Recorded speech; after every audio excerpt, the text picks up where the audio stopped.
तो आज के इस वीडियो में जो है प्रश्नावली जो 3.2 है और प्रश्नावली 3.2 में जो क्वेश्चन नंबर 3 के जो बाकी जो पार्ट्स हैं, तो क्वेश्चन नंबर 3 में जो है टोटल जो है 6 क्वेश्चन है, जिसमें से जो है एक क्वेश्चन को जो है पिछले ही वीडियो में मैंने सॉल्व कराया है। ठीक है, आज जो है इस वीडियो में 2, 3, 4, 5 और 6 को डिस्कस करेंगे। तो इसके पिछले वीडियो में जो है प्रश्नावली 3.2 का जो है 1 से लेकर के जो है 3 तक हो गया है और 3 का एक ही मात्र क्वेश्चन हुआ था पिछले वीडियो में। आज जो है आज 2, 3, 4 और 5 क्वेश्चन को आगे जो है सॉल्व करेंगे। ठीक है, शुरू करने से पहले जो भी चैनल पर नए होंगे चैनल को सब्सक्राइब कर लेंगे और जो है वीडियो अच्छा लगे तो जरूर लाइक करके जाना है। तो क्वेश्चन है कि दो संपूरक कोणों में बड़ा कोण छोटे कोण से 18 डिग्री अधिक है तो उन्हें ज्ञात कीजिए। ठीक है, तो यहाँ सबसे पहले समझना होगा कि संपूरक कोण कहते किसको है। दो संपूरक कोण है ना, तो संपूरक कोण उसे कहते हैं जो दो कोण को जोड़ने पर 180 के बराबर आए। ठीक है, 180 डिग्री के बराबर आता है तो उसे संपूरक कोण कहते हैं। इसी तरह से एक होता है पूरक कोण। ठीक है, एक होता है पूरक। तो पूरक क्या होता है, तो पूरक दो कोण को जब जोड़ते हैं तो उसको जोड़ने पर 90 डिग्री के बराबर आता है तो उसे पूरक कोण कहते हैं। संपूरक कोण समझ में आ गया, दो कोण को जोड़ेंगे तो 180 डिग्री के बराबर होगा तो उसे संपूरक कोण कहेंगे। और पूरक कोण जो दो कोण को जोड़ने पर 90 डिग्री के बराबर आता है तो उसे पूरक कोण कहा जाता है। तो बात समझ में आ गया संपूरक कोण क्या है। तो यहाँ पर दो संपूरक कोण है और दो संपूरक कोणों में बड़ा कोण छोटे कोण से 18 डिग्री अधिक है तो वो दो कोण ज्ञात करना है। ठीक है, तो यहाँ पर दिया कुछ नहीं है तो मानना पड़ेगा। लिखेंगे माना कि ठीक है, हल में लिखेंगे, हल में माना कि बड़ा कोण x डिग्री है। ठीक है, बड़ा कोण को क्या माने हैं, x डिग्री, तथा छोटा कोण जो है वो y डिग्री है। ठीक है, क्या है, y डिग्री है। तो इसलिए प्रश्न से, अब जैसा कि प्रश्न कहा है, ठीक है, उसी के अनुसार इसको सॉल्व करेंगे। तो दो संपूरक कोण है ना, तो दो संपूरक कोण में जो बड़ा कोण है, तो बड़ा कोण क्या माने हैं, x, तो क्या है, छोटे कोण से 18 डिग्री अधिक है। छोटा कोण को क्या माने हैं, y, कितना अधिक है, तो 18। ठीक है, तो ये हो जाएगा, है ना। तो ये जो स्टेटमेंट करा था समझ में आ गया। इसको समीकरण जो है एक मान लेंगे। ठीक है, फिर जो है कि दो संपूरक कोण है, तो दो संपूरक कोण मतलब x प्लस वाई करेंगे तो 180 डिग्री के बराबर होगा। क्यों होगा, क्योंकि दो एंगल को जोड़ेंगे तो 180 डिग्री के बराबर आएगा, यही संपूरक कोण है। तो इसको मान लेते हैं समीकरण 2। ठीक है, यहाँ से दो समीकरण निकल गए, यहाँ से दोनों का x और y का वैल्यू निकालेंगे तो बड़ा कोण छोटा कोण निकल के आ जाएगा। तो वही प्रतिस्थापन विधि का यूज करना है। तो सबसे पहले यहाँ पर लिखेंगे समीकरण 1 से, तो समीकरण 1 से चलेंगे तो समीकरण 1 जो है क्या है, x बराबर जो है y प्लस 18 है। ठीक है, तो इसमें डायरेक्ट क्या करते हैं, इसमें समीकरण 1 से नहीं चलते हैं। जो y का वैल्यू है तो लिखेंगे कि x जो x का मान है, x का मान समीकरण हम 2 में डायरेक्ट रख दे रहे हैं। ठीक है, दो में रखने पर, ठीक है, तो इसमें रखते हैं। तो पहले एक बार समीकरण को लिख लेते हैं। एक बार समीकरण लिख लिए, x की जगह क्या लिखना है, तो y प्लस जो है 18 लिखना है, प्लस जो है y होगा बराबर 180 होगा, दोनों को जोड़ेंगे तो 2y आएगा प्लस 18 बराबर 180 डिग्री। ठीक है, इतना समझ में आ गया। इसी के आगे चलेंगे, यहाँ प्लस 18 को वो साइड भेजेंगे, माइनस में जाएगा तो 2y बराबर जो है 180 माइनस जो है 18 डिग्री होगा। और यहाँ पर घटाने पर क्या आता है, तो सब्ट्रैक्ट करने पर जो है यहाँ पर 2 बचेगा और यहाँ बचेगा 7, 7 में से 1 जाएगा 6 बचेगा और ये 1 बचेगा। तो y बराबर जो है 16, तो इसको 2 से काटेंगे तो 1 जाएगा और ये 8 और 1 जाएगा, यानी y बराबर जो है कितना आ गया, 81 डिग्री आ गया। ठीक है, अब y जब निकल गया तो y का मान जो है समीकरण जो है 1 में रख देते हैं, लिख देते हैं कि y का मान समीकरण 1 में रखने पर, तो समीकरण 1 जो है x बराबर है y है, तो y कितना है, 81 है प्लस 18, जोड़ने पर कितना आएगा, 99 आएगा। ठीक है, तो x का कितना हो गया, यानी x जो है यहाँ पर लिखेंगे अतः बड़ा कोण, तो बड़ा कोण जो है यहाँ पर x है और x कितना निकल के आया है, 99, और छोटा कोण तो छोटा कोण यहाँ पर कितना है, छोटा कोण है y और y का वैल्यू निकला है 81। तो बड़ा कोण कितना होगा 99, छोटा कोण कितना होगा 81। अब अगर इन दोनों को जोड़ते हैं और 180 के बराबर आता है तो समझ जाएंगे कि आंसर सही है। क्यों? चूंकि समपूरक कोण है तो जोड़ने पर 180 आना चाहिए। तो 99 और 1 जोड़ेंगे तो 100 होगा और 80। ठीक है, तो 180 आ गया, मतलब सही है।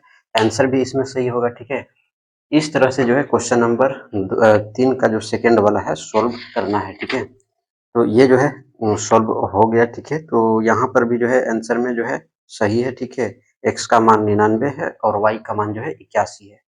अगले क्वेश्चन की तरफ जो है बढ़ते हैं। क्वेश्चन नंबर जो है 3 का थर्ड। ठीक है, तो क्वेश्चन नंबर 3 का थर्ड जो है क्वेश्चन को पढ़ते हैं। ठीक है, आप अपना बुक में देख लीजिएगा क्वेश्चन, यहाँ पर पढ़ करके इसको सोल्व करते हैं। तो क्वेश्चन है कि एक क्रिकेट टीम के कोच ने 7 बल्ले तथा 6 गेंदें 3800 रुपए में खरीदी। बाद में उसने 3 बल्ले तथा 5 गेंदें 1750 रुपए में खरीदी। तो प्रत्येक बल्ले और प्रत्येक गेंद का मूल्य ज्ञात कीजिए। ठीक है, क्वेश्चन समझ में आ गया होगा। ठीक है, तो यहाँ पर गेंद और जो है बल्ला खरीदा जा रहा है। ठीक है, तो 2 बार इसको खरीदा गया है ना, अलग अलग जो है संख्या में और अलग अलग जो है रकम में भी खरीदा गया है। तो इसको क्या करेंगे कि मानेंगे। ठीक है, क्या करेंगे, इसको मानना होगा। कैसे बनेगा? तो यहाँ पर जो थर्ड वाला जो है तीसरा का तीसरा, तो एक क्रिकेट तो लिखेंगे माना कि एक बल्ले का मूल्य, तो एक बल्ले का मूल्य को हम जो है 1 रुपीज मानते हैं। ठीक है, तथा एक एक गेंद का मूल्य, तो एक गेंद का मूल्य को हम y रुपया मान रहे हैं। ठीक है, तो इसलिए प्रश्न से, ठीक है, प्रश्न से चलेंगे जैसा प्रश्न कहा है। तो एक कोच है, क्रिकेट टीम के कोच है, 7 बल्ले खरीदते हैं। तो 7 बल्ले खरीदते हैं, एक बल्ले का मूल्य कितना है 1, तो 7 बल्ले का मूल्य कितना हो जाएगा 7 100 हो जाएगा, प्लस फिर 6 गेंदें खरीदी, 6 गेंदें, एक गेंद कितना है y रुपया है, तो 6 गेंद कितना हो जाएगा 6y, कितना में खरीदे हैं 3800 रुपए में। ठीक है, इसको समीकरण क्या मान लेंगे 1 मान लेंगे, है ना। फिर जो दूसरा कंडीशन है कि 3 बल्ले तथा 5 गेंदें, तो 3 बल्ले, 3 बल्ला मतलब 3x और 5 गेंद मतलब 5y बराबर कितना 1750। इसको समीकरण मान लेंगे 2। तो जैसे ही 2 समीकरण निकल गया, अब हम इसको जो है x और y का वैल्यू निकाल लेते हैं। ठीक है, x और y का वैल्यू जैसे ही निकालेंगे तो आराम से बल्ले का मूल्य और गेंद का मूल्य निकल के आ जाएगा। ठीक है, कैसे करेंगे? तो चलेंगे समीकरण 1 से। ठीक है, लिखेंगे समीकरण 1 से, समीकरण 1 से चलते हैं तो 7x प्लस 6y बराबर 3800, 7x बराबर 3800 माइनस 6y, ये प्लस का 6y था इधर गया माइनस में हो गया, x बराबर जो है 3800 माइनस 6y बटा में क्या आ जाएगा 7 आ जाएगा, क्योंकि ये इधर गुना में है, गुना का अपोजिट भागा होता है। इसको समीकरण कितना मान लेंगे थर्ड मान लेंगे। ठीक है, इतना हो गया। इतना के बाद आगे आते हैं। अब जो भी यहाँ पर x का वैल्यू निकला है, x का वैल्यू समीकरण 2 में रख देंगे। लिखेंगे, क्या लिखेंगे, x का मान समीकरण 2 में रखने पर, 2 में रखते हैं। 2 समीकरण जो है इसमें 3 है तो 3 लिखते हैं, गुना x कितना है, तो x यहाँ पर है 3800 माइनस 6y बटा 7, प्लस कितना है प्लस 5y है, बराबर कितना है 1750। तो इसको अब सोल्व करते हैं, है ना। इसको ध्यान से देखना है कैसे कैसे सोल्व हो रहा है। तो इसमें क्या करेंगे 3 से गुना कर देंगे दोनों में। ठीक है, सबसे पहले इसमें करते हैं तो 8 का 8 8 16, 8 3 के 24 के 4 हासिल 2, 9 और 2 कितना हो जाएगा 11, डबल जीरो है डबल जीरो, माइनस ये कितना हो जाएगा 18, y बटा कितना हो जाएगा 7, प्लस कितना हो जाएगा 5y, कुछ नहीं है इसके नीचे 1 छुपा हुआ है, बराबर 1750। ठीक है, अब इतना हो गया तो दोनों का जो है नीचे वाला का एलसीएम ले लेंगे। ठीक है, एलसीएम लेने पर कितना आएगा, एलसीएम लेने पर जो है 7 आएगा। ठीक है, अब एलसीएम लेने पर 7 आया तो ये वाला तो वैसे ही रह जाएगा, देखिए इसको कुछ करना नहीं है, इसमें 7 से गुना हो जाएगा, तो 7 से इसमें गुना कर देते हैं, है ना। ये हो गया 7 से गुना, बराबर हो जाएगा। अच्छा ये एक ही में है ना, एक ही में है तो इसमें नहीं होगा, ये एक ही में है, ठीक है। ये पूरा एक ही पार्ट है, इसमें होगा, ठीक है, इसमें होगा। तो 7 गुने जो है 5y है ना, बराबर जो है 1750, ठीक है। यहाँ तक क्लियर है, यहाँ तक क्लियर है। तो आगे बढ़ते हैं, तो आगे यहाँ आते हैं, ठीक है। अब यहाँ पर इसको सोल्व करते हैं। जैसे यहाँ पर जो है 11 जो है 11,400 है, माइनस जो है 18y है, और प्लस इन दोनों को गुना करने पर कितना आएगा, तो 35y बटा जो है इसमें कितना जाएगा 7, बराबर जो है इधर 1750 रहेगा, ठीक है। अब क्या करेंगे, ये इधर जो भाग में 7 है उस साइड भेजेंगे तो जो है गुना में जाएगा, और इन दोनों को घटा भी देंगे। तो ये रहा, इन दोनों को घटाने पर क्या में आएगा, तो घटाएंगे तो इसमें जो है 15 में से जो है 8 जाएगा तो 7 बचेगा, यहाँ बचेगा 2, 1 जाएगा तो 1 बचेगा, यानी 17y बचेगा, ठीक है। और बराबर जो है 1750 गुने जो है 7 हो जाएगा, ठीक है। तो ये हो गया। उसके बाद आगे बढ़ते हैं, तो ये वाला जो प्लस वाला है ये साइड इसको भेज देते हैं माइनस में। तो 17y बराबर इन इसको गुना कर लेते हैं। तो 7 से अगर हम 0 में करेंगे तो 0 आएगा, फिर 7 से 5 में करेंगे 7 बचे 35, 3 बचेगा, 7 सते 49, 49 होगा, और 49 और जो है 3 कितना हो जाएगा 52, तो 52 का हो जाएगा 2 बचेगा 5, 7 5 कितना होता है, 7 5 होता है 12। इसको ये साइड माइनस में भेजेंगे तो 11,400 आ जाएगा माइनस में, ठीक है। अब दोनों को क्या कर लेंगे, घटा देंगे, तो घटाने पर कितना आएगा, तो 0 में 0 जाएगा तो बचेगा 0, फिर 0 में 5 में 0 जाएगा तो बचेगा 5, और यहाँ है 2, ये 12 में जाएगा तो 8 बचेगा, यहाँ बचेगा 1, फिर 0 0 आएगा, है ना। तो 17y बराबर कितना आ गया 850। तो y बराबर कितना आ जाएगा 850 बटे 17, 17 कम 17, 17 पचे 50, ये 0, y बराबर कितना निकल के आ गया 50, y बराबर कितना निकल के आ गया 50। अब जो भी y का मान निकला है, ठीक है, जो भी y का मान निकाले हैं, y का मान इसमें रख देंगे तो हमारा x निकल के आ जाएगा, और इस तरह से सोल्व हो जाएगा। तो थोड़ा एक स्टेप और चलते हैं, लिखेंगे y का मान, y का मान समीकरण 3 में, समीकरण 3 में रखने पर, तो यहाँ पर क्या है x है, तो यहाँ पर क्या है, यहाँ पर x है तो x लिखेंगे, बराबर यहाँ कितना है 3800 है, माइनस कितना है 6 है, 6 लिखेंगे, y का मान कितना निकाले हैं 50, लिखेंगे 50 बटा क्या हो जाएगा, नीचे 7 है तो 7 हो जाएगा। अब इसको सोल्व कर लेते हैं, तो यहाँ आएगा 3800 माइनस 6 पचे 30, 300 हो जाएगा, बटा में 7 हो जाएगा। सोल्व करते हैं तो डबल जीरो के डबल जीरो हो जाएगा, है ना। और आज जो है 8 में से जो है 3 जाएगा तो कितना बचेगा 5, और ये बचेगा 3, और ये बटा में 7, काट देते हैं, 7 एकम 7, 7 पचे 35, कितना बचेगा, तो ये बचेगा 500, यानी x का वैल्यू कितना निकल के आ गया 500। x का वैल्यू 500 निकला, और y का वैल्यू कितना निकला 50। तो x जो है, यानी एक बल्ले का जो मूल्य होगा वो 500 होगा, और एक गेंद का जो मूल्य होगा वो 50 होगा, ठीक है। तो इस तरह से जो है ये क्वेश्चन सॉल्व होता है। आई होप पूरा स्टेप समझ में आया होगा। नहीं समझ में आया है कमेंट बॉक्स में लिखना है, ठीक है। तो ये जो है समझ में आ गया होगा, ठीक है। तो इस तरह से बनाना है, ठीक है। कुछ किए नहीं है, बस जो भी ये बल्ला का जो मूल्य है इसको x माने, गेंद का मूल्य को y माने, प्रश्न से चले, समीकरण जो मिला 1 माने 2 माने, है ना। जो भी बुक में लिखा हुआ था, जो भी क्वेश्चन में लिखा हुआ था, उसी से जो है हम लोग समीकरण बनाए, और समीकरण बनाने के बाद जो है इसको सोल्व कर दिए प्रतिस्थापन विधि से। इस तरह से जो है सोल्व करना है एग्जाम में भी, ठीक है। अगली जो क्वेश्चन है, अगले क्वेश्चन नंबर जो है 3 का चौथा, ठीक है। तो अब जो क्वेश्चन है, क्वेश्चन नंबर 3 का जो फोर्थ वाला जो पार्ट है उसको सोल्व करेंगे। तो इसमें जो क्वेश्चन है फोर्थ नंबर में, कि एक नगर में टैक्सी के भाड़े में एक नियत भाड़े के अतिरिक्त चली गई दूरी पर भाड़ा सम्मिलित किया जाता है। 10 किलोमीटर दूरी के लिए जो है भाड़ा 105 रुपया है, तथा 15 किलोमीटर के लिए जो है भाड़ा 155 रुपया है। तो नियत भाड़ा और प्रति किलोमीटर भाड़ा क्या है, तो एक व्यक्ति को अगर 25 किलोमीटर यात्रा करने के लिए जो है उसको कितना भाड़ा देना होगा, तो इसमें भी जो है प्रतिस्थापन विधि का जो है यूज़ करने वाले हैं, ठीक है। सबसे पहले इसमें क्या करेंगे, समीकरण बनाएँगे। 2 ठे समीकरण बनाने के बाद जो है इसको सॉल्व करेंगे। एक्स और वाई का वैल्यू जैसे ही पता होगा तो इसमें जो है वैल्यू निकल जाएँगे, ठीक है। तो सबसे पहले इसमें जो है कि नियत भाड़ा जो है, नियत भाड़ा नहीं दिया हुआ है तो मानेंगे, लिखेंगे माना कि नियत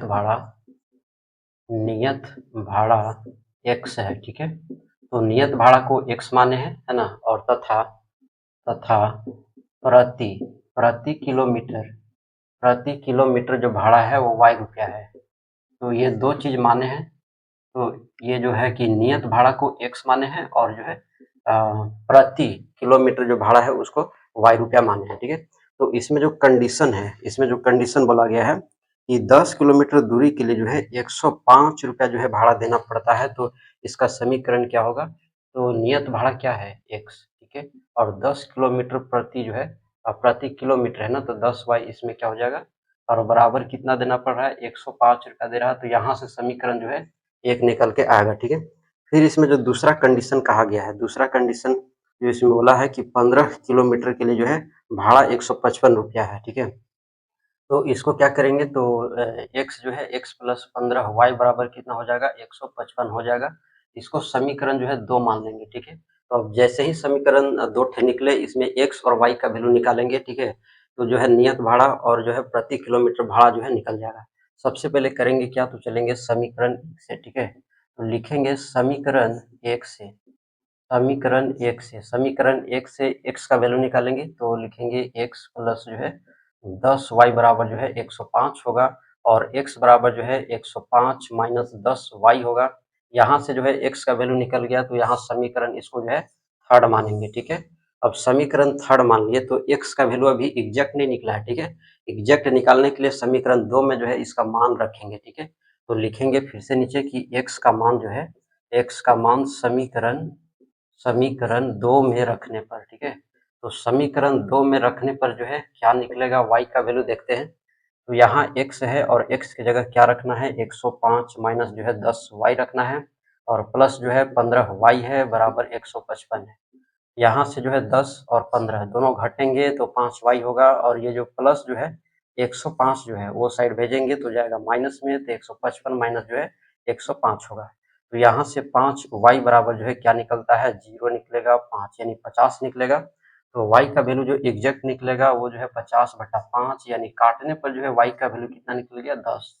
यानी जो प्रति किलोमीटर जो भाड़ा है वो कितना है, 10 है, ठीक है। तो अब जो y का वैल्यू निकला है, y का वैल्यू हम समीकरण 3 में रखेंगे, ठीक है। तो समीकरण 3 में रखेंगे तो इससे x का वैल्यू निकलेगा, लिखेंगे y का मान जो है, y का मान समीकरण 3 में रखने पर, ठीक है। समीकरण 3 यहाँ है, x बराबर जो है 105 माइनस 10 गुने जो है 10। तो 105 माइनस जो है 100 हो जाएगा, घटाने पर जो है x का वैल्यू 5 आएगा, ठीक है। तो यहाँ पर जो है नियत भाड़ा क्या आ गया, यह जो है 5 रुपया आ गया और जो है प्रति किलोमीटर जो भाड़ा है वो है 10 रुपया। लास्ट में लिखना होगा, ठीक है। इतना स्टेप लिखने के बाद जो है एक स्टेप और लिखना होगा, लिखेंगे अतः, ठीक है। अतः नियत भाड़ा को क्या माने हैं, x माने हैं।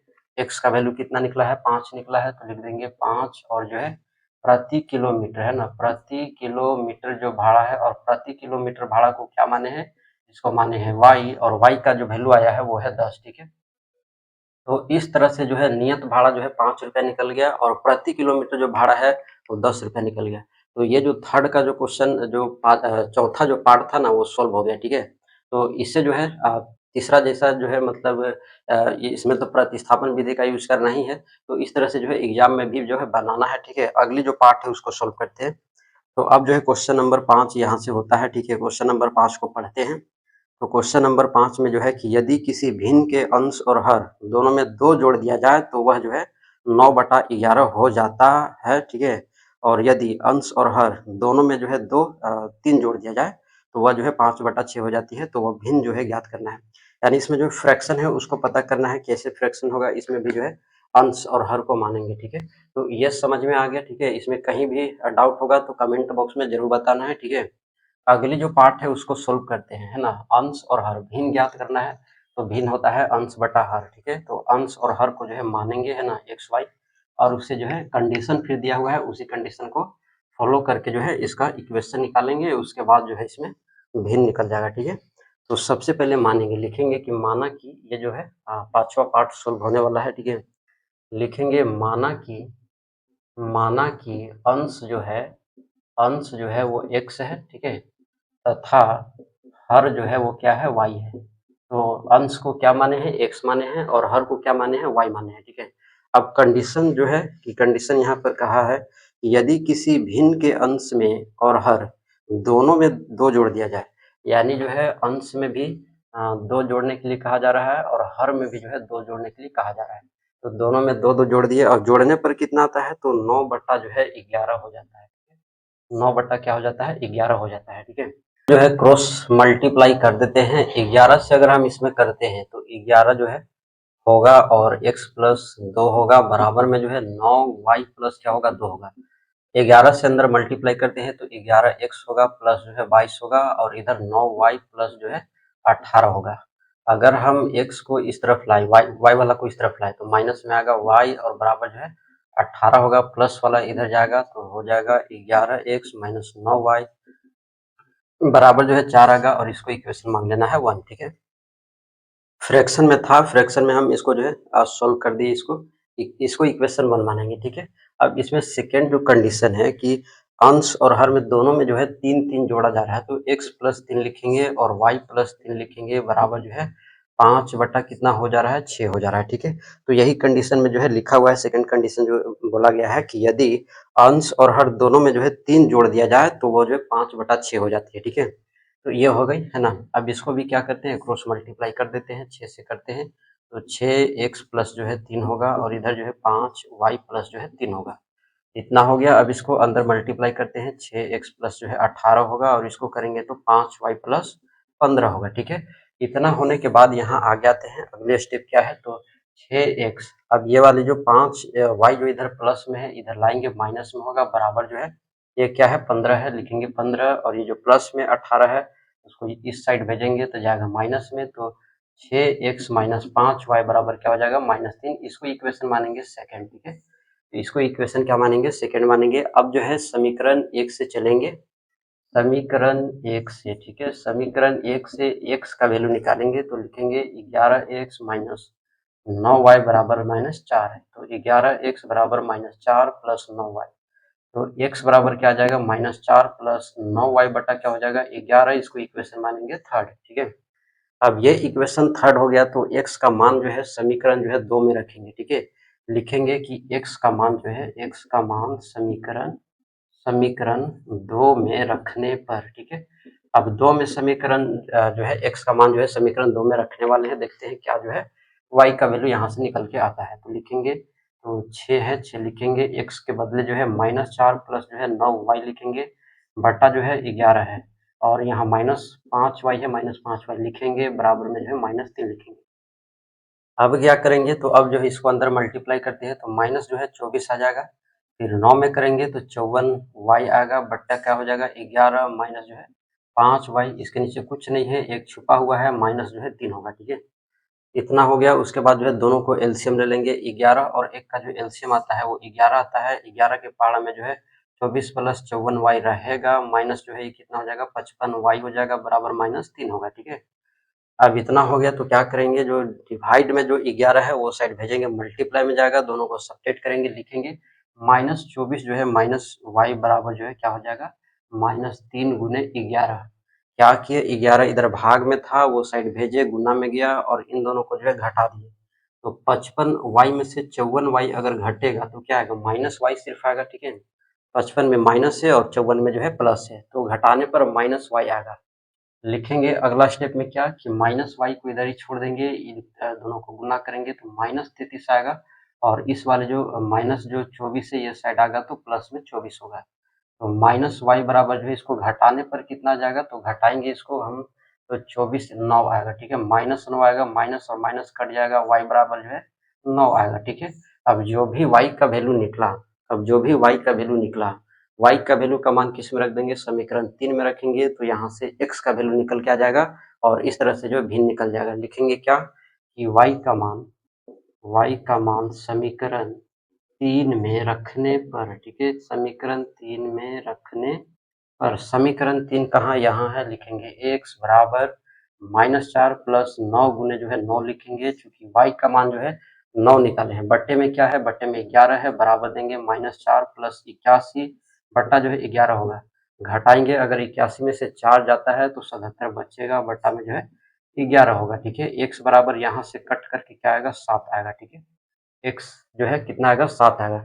अब जब x का मान निकाल लिए, y का मान निकाल लिए, तो भिन्न जो है निकल के आ जाएगा, लास्ट में जो है अंतिम स्टेप में लिखेंगे अतः भिन्न बराबर। तो भिन्न बराबर क्या होता है, अंश बट्टे हर होता है, तो अंश को हम लोग क्या माने थे, x, हर को क्या माने थे, y। x का वैल्यू कितना निकला, तो x का वैल्यू 7 निकला, y का वैल्यू कितना निकला, y का वैल्यू 9 निकला, तो ये जो है हमारा भिन्न निकल के आएगा, ठीक है। तो इस तरह से जो है तीसरा का पांचवा जो है पार्ट सोल्व हो गया, एक अंतिम और क्वेश्चन बच जा रहा है, ठीक है। और तीसरा का जो है छठा क्वेश्चन जो है बच जा रहा है, ठीक है। इसको भी जो है इसी वीडियो में सोल्व करते हैं, ठीक है। सबसे पहले जो है ये स्टेप समझ में आ गए, ऐसे ही स्टेप जो है बोर्ड एग्जाम में बनाना है, ठीक है। नंबर जो है कहीं भी नहीं कटेगा, ठीक है। ये पक्के के साथ कह रहे हैं, नंबर कहीं पर भी कटने वाला नहीं है, ठीक है। 5 नंबर के क्वेश्चन में आता है ये, इसको एकदम जो है रट जाना है, इसको मतलब जो है एकदम पढ़ लेना है, ठीक है। प्रतिस्थापन विधि से जो है एक क्वेश्चन जरूर रहेगा, ठीक है। 5 नंबर के क्वेश्चन में जो है ये क्वेश्चन रहते हैं, ठीक है। इसको बहुत अच्छे से जो है रिविजन कर लेना है, ठीक है। बहुत अच्छे से जो है इसमें से क्वेश्चन रहेगा ही रहेगा, ठीक है। तो ये हो गया अंतिम जो पार्ट है, इसको भी सोल्व करते हैं। तीसरा का जो छठा पार्ट है उसको सोल्व करते हैं, ठीक है। तो छठी जो पार्ट है, इसमें जो क्वेश्चन पूछा जा रहा है कि 5 वर्ष बाद जो है जैकब की आयु उसके पुत्र की आयु से जो है 3 गुनी हो जाती है, ठीक है। सबसे पहले इसको मिटाते हैं, है ना, और जो जो भी क्वेश्चन पूछा जा रहा है उसका जो है बनाते हैं, ठीक है। तो इसमें भी जो है मान जो है मानना पड़ेगा, ठीक है। मानने के बाद जो है जो भी वर्तमान आयु है दोनों का, ठीक है, तो वर्तमान आयु को मानेंगे जो है, और उससे जो है 2 इक्वेशन जो है बनाएंगे और उससे x और y का वैल्यू निकालेंगे, ठीक है। तो इसमें जो भी क्वेश्चन पूछा जा रहा है कि 5 वर्ष बाद जो है, ठीक है, 5 वर्ष बाद जैकब की जो आयु है, ठीक है, आप जो है अपना बुक में क्वेश्चन देखें, ठीक है। 5 वर्ष बाद जो है जैकब की आयु उसके पुत्र की आयु से जो है 3 गुनी हो जाएगी, तो 5 वर्ष पूर्व जो है, 5 वर्ष पहले जैकब की जो आयु है उसके पुत्र की आयु की 7 गुनी थी। तो उनकी वर्तमान आयु क्या है ये पता करना है, ठीक है। सबसे पहले मानेंगे जो जैकब का जो वर्तमान आयु है, ठीक है। तीसरा का जो है छठा और ये अंतिम पार्ट है, ठीक है। तो इस तरह से जो है प्रश्नावली 3.2 जो है खत्म हो जाएगा, ठीक है। लिखेंगे माना कि जैकब की आयु, जैकब की वर्तमान आयु को मान लेते हैं, ठीक है। वर्तमान आयु जो है वो क्या है, तो वो है x वर्ष, ठीक है। तो जैकब की वर्तमान आयु क्या है, x वर्ष है, और उसके जो पुत्र की आयु है तथा पुत्र की आयु, पुत्र की वर्तमान आयु यहाँ भी मान लेते हैं, है ना। वर्तमान आयु जो है वो क्या है, y वर्ष है, ठीक है। तो इसलिए जो है प्रश्न से चलेंगे जैसा कि प्रश्न कहा है, ठीक है। तो जैसा कंडीशन जो इसमें बनेगा उसी के अनुसार जो है इसका जो है इक्वेशन बनेगा। तो सबसे पहले जो है इसमें फर्स्ट में ही जो है लिखा हुआ है कि 5 वर्ष बाद जो है, ठीक है। तो 5 वर्ष बाद का मतलब क्या हुआ, 5 वर्ष बाद का मतलब क्या हुआ, 5 वर्ष बाद, ठीक है। तो 5 वर्ष बाद का मतलब हुआ कि इसमें जो है 5 जुटेगा, ठीक है। तो इसमें 5 क्या होगा, जुटेगा, है ना, 5 जुटेगा इधर, और जो है इधर भी 5 जुटेगा, ठीक है। इधर भी 5 क्या होगा, जुटेगा। तो दोनों तरफ 5 जुट गए। अभी क्वेश्चन जो है 3 गुनी हो जाएगी, ठीक है। कितना गुना हो जाएगा, तो 3 गुना हो जाएगा, और कौन सा, तो ये वाला जो है 3 गुना हो जाएगा, ठीक है। इसको सोल्व कर लेते हैं। तो x प्लस 5 3y प्लस जो है 15 हो जाएगा। तो x माइनस जो है 3y बराबर 15 माइनस 5 यानी x माइनस 3y बराबर जो है 10 आएगा। इसको इक्वेशन मान लेंगे 1, ठीक है। तो ये हो गया, है ना, ये हो गया। अभी एक और जो है कंडीशन है, ठीक है। तो 5 वर्ष जो है 5 वर्ष पूर्व की फिर बात किया है, ठीक है। अभी तो 5 वर्ष बाद की जो है बात किया, अब 5 वर्ष जो है पूर्व की बात कर रहा है, ठीक है। तो 5 वर्ष पूर्व, ठीक है, 5 वर्ष पूर्व, 5 वर्ष पूर्व का मतलब हुआ पहले, तो पहले जो होगा वो माइनस में होगा, है ना। तो ये भी इधर माइनस में होगा भाई, है ना। तो 5 वर्ष पूर्व जो है जैकब की आयु उसके पुत्र की आयु की 7 गुनी थी। कितना गुना था, 7 गुना। तो इसमें क्या करेंगे, 7 से गुना कर देंगे, ठीक है। अब 7 से गुना कर दिए तो इसको सोल्व कर लेते हैं, ठीक है। तो होगा x माइनस 5 बराबर जो है 7y और जो है माइनस 35। x माइनस 7y बराबर माइनस 35 प्लस जो है हो जाएगा 5, x माइनस 7y बराबर जो है माइनस हो जाएगा 30। इसको मान लेंगे इक्वेशन सेकेंड, ठीक है। अब यहाँ से समीकरण 2 निकल गया, ठीक है। समीकरण 2 निकलने के बाद जो है राहत की सांस ले लेना है ना। अब जो है अब बहुत आसान हो गया है, ठीक है। इसको जो है अब आराम से x का वैल्यू निकालेंगे, पहले समीकरण 1 से चलेंगे, x का वैल्यू निकालेंगे, जो भी x का फिर वैल्यू निकलेगा समीकरण 2 में रखेंगे, तो वहां से एग्जैक्ट जो है y का वैल्यू निकलेगा, ठीक है। वहां पर क्या होगा, एग्जैक्ट y का वैल्यू निकलेगा, तो लिखेंगे क्या, इसको अब ऐसे बनाएंगे, ठीक है। लिखेंगे कि जो है समीकरण 1 से, ठीक है, समीकरण 1 से, समीकरण 1 से, तो समीकरण 1 क्या है, तो यहाँ है x माइनस जो है 3y बराबर 10 है, x बराबर जो है 10 प्लस 3y होगा, ये इसको मान लेंगे समीकरण 3 है, ठीक है। अब x का वैल्यू जो भी आया समीकरण 2 में रखेंगे, लिखेंगे x का मान जो है, x का मान समीकरण 2 में रखने पर, ठीक है, समीकरण 2 में रखने पर, ठीक है। समीकरण 2 क्या है, समीकरण 2 है x माइनस 7y बराबर माइनस 30 है। x का मान कितना है, तो x का मान 10 प्लस 3y है, माइनस 7y है, बराबर माइनस 30 है, ठीक है। तो ये हो गया। अब जो है 7 में से जब 3 जाएगा तो क्या बचेगा, तो लिखेंगे 10 माइनस जो है 4y बचेगा, बराबर जो है माइनस 30 होगा, प्लस जो है 10 उसको वो साइड भेजते हैं, तो क्या में जाएगा, प्लस जो है प्लस से तो माइनस में जाएगा, तो माइनस 10 हो जाएगा, माइनस 4y बराबर जो है माइनस 40 होगा, माइनस माइनस कटेगा, 4 एकम 4 और 4 दहिया की 40, यानी y बराबर कितना निकल के आ गया, तो y बराबर जो है 10 निकल के आ गया, है ना। यानी जो उसके पुत्र की जो आयु है वो कितनी है, 10 वर्ष है, ठीक है। कितनी वर्ष है, 10 वर्ष है, तो जो भी y का मान निकला है लिखेंगे y का मान समीकरण थर्ड में रखने पर, ठीक है, समीकरण थर्ड में रखेंगे। समीकरण थर्ड क्या है, तो x बराबर जो है 10 प्लस 3 गुने y का मान कितना है 10, तो 10 प्लस जो है 30 होगा, जोड़ेंगे तो कितना होगा 40, तो x कितना निकला 40, ठीक है। यानी कहने का मतलब हो गया कि जो जैकब की जो वर्तमान आयु है वो क्या है, x वर्ष है, तो x कितना निकला है, x हमारा जो निकला है वो 40 वर्ष निकला है। यानी जैकब की वर्तमान आयु कितना है, 40 वर्ष, यानी वो कितना वर्ष का है, 40 वर्ष का है, ठीक है। और उसके जो पुत्र की जो आयु है वो है 10 वर्ष, यानी उसके जो बेटे के जो आयु है, वर्तमान आयु की बात हो रहा है, वो 10 वर्ष है, और उसके जो पिता की जो आयु है वो 40 वर्ष है, ठीक है। तो इस तरह से जो है ये क्वेश्चन भी सॉल्व हो गया, और इसी के साथ जो है प्रश्नावली 3.2 जो है खत्म हो गया। सारे क्वेश्चन को जो है मैंने करा दिया, ठीक है। क्वेश्चन नंबर 1, 2 और 3, और 3 के जो 6 पार्ट थे वो सभी को सभी जो है यहाँ पर करा चुके हैं, ठीक है। तो ये प्रश्नावली जो है अब होता है खत्म, ठीक है। नेक्स्ट वीडियो में जो है प्रश्नावली 3.3 लाएंगे, ठीक है, और उसको भी जो है एक ही वीडियो में जो है सोल्व करने का प्रयास जो है एक ही वीडियो में सोल्व करा देंगे, ठीक है।